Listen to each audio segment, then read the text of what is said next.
किसान दोस्तों, इस वक्त मैं मौजूद हूँ एक मक्की के खेत में और ये तकरीबन 20 एकड़ का प्लॉट है और पूरा सूख चुका है। देख सकते हैं आप किस तरह तबाह हो चुकी हैं सारी खेलियाँ।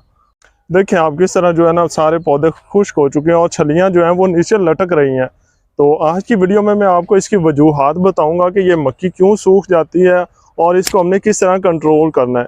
देखें ये छलियाँ देख लें आप, पहले बिल्कुल नीचे लटकी पड़ी हैं, पौधे बिल्कुल खुश्क हो चुके हैं और छलियां बिल्कुल नीचे लटकी हुई हैं और पूरे का पूरा खेत जो है वो तबाह हो चुका है। तकरीबन 20 एकड़ का ये खेत है और मुकम्मल तबाह हो चुका है। छली देखें इसकी। अब ये वाली छली जब पक के तैयार होगी तो क्या इससे सेल कर पाएंगे? ये देखें इसमें से क्या मिलेगा अब किसान को? कुछ भी नहीं मिलना और ये बिल्कुल सारे का सारा नुकसान हो चुका है। 100% जितना भी खर्चा किया किसान ने वो सारे का सारा ज़ाया हो गया और यहाँ से अब उसने काटना शुरू कर दिया और अपने जानवरों को खिलाना शुरू कर दिया। तो सबसे पहले हम इसकी वजूहात जान लेते हैं कि ये कौन सी बीमारी है और इसकी वजूहात क्या है।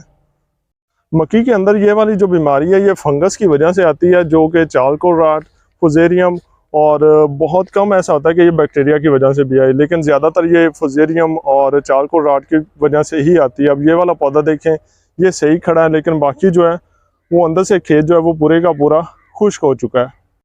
अब अगर हम इसको करीब से जाके देखें, ये सुर्ख होना शुरू हो गई हैं, बल्कि ब्लैक हो रही हैं। पहले सुर्ख होती हैं और उसके बाद ब्लैक होना शुरू हो जाती हैं।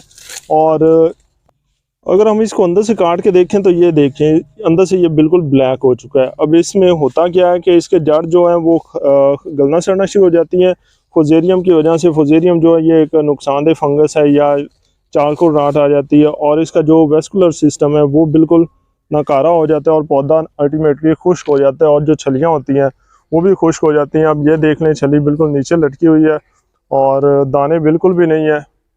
अब इसकी जो वजूहात हैं, एक तो फुजेरियम है, चारकोल रॉट है और बाज़ औक़ात बैक्टीरिया की वजह से भी फैलती है। अब अगर हम इसके इलाज या एहतियाती तदाबीर की बात करें तो सबसे पहले तो ये है कि जब भी किसी खेत में ये वाली बीमारी आ जाए तो अगले 2 से 3 साल तक उस खेत में जो है ये वाली मकई की फसल काश्त ना करें और दूसरा ऐसी वैरायटीज़ काश्त करें जो कि इसके ख़िलाफ़ क़ुव्वत मुदाफ़ियत रखती हों। और तीसरा जो सबसे अहम है वो ये है कि इसमें ट्रैकोशील्ड जो है उसका इस्तेमाल लाजमी करें। ट्रैकोशील्ड क्या है? ये एक किसान दोस्त फफूंदी है जो कि फुजेरियम, चारकोल रॉट और बैक्टीरिया रॉट जो है इसको बहुत अच्छे से कंट्रोल करती है। हम पिछले काफ़ी सालों से जो है इसको इस्तेमाल करवा रहे हैं किसानों को और बहुत ही अच्छे रिजल्ट्स मिल रहे हैं। ट्रैकोशील्ड को आपने इस्तेमाल किस तरह करना है? सबसे पहले तो इसको जो है ना आपने सीड ट्रीटमेंट में इस्तेमाल करना है। जब भी काश्त करने लगें तो सीड ट्रीटमेंट करें ट्रैकोशील्ड के साथ। और जब फसल 20 से 25 दिन की हो जाए तो 60 कैप्सूल जो है वो फ्लड करें और उसके बाद जब 40 से 45 दिन की हो जाए फसल तो दोबारा एक बार फ्लड कर लें। और इस तरह जो मकई की फसल है वो इस सूरत हाल से मुकम्मल तौर पे महफूज हो जाती है। अब ये वाली फसल आप देख लें, जितना खर्चा किया किसान ने वो पूरे का पूरा ज़ाया हो चुका है और इसमें से सिवाय इस सूखे चारे के और कुछ भी किसान को नहीं मिलने वाला।